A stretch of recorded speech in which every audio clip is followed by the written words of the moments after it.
से लगाएं, मैं जीतूंगा। आहिस्ता आहिस्ता स्टाइल के साथ। देखो दुआ, ये कितने खुश हैं। हाँ बिल्कुल। ये शाइनी चीज क्या है? शायद कोई खिलौना हो। नहीं, ये फिसलने वाली लग रही है। मैं देखता हूँ। मैं फिसल गया। रुको, मैं मदद करती हूँ। अरे मैं भी गई। ओह नो, बेलस, बेलस। मेरी टांग, मुझे दर्द हो रहा है।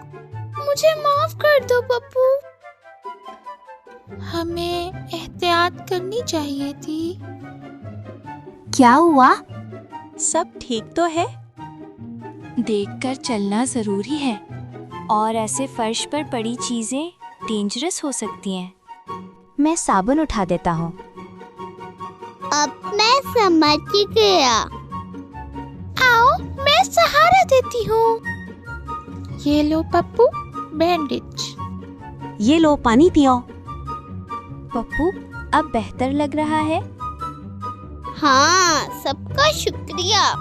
अब मैं आहिस्ता चलूंगा और मैं ध्यान रखूंगी।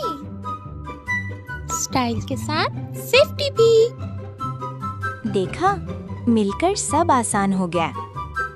एहतियात में ही असल मजा है। Hello kids, fun every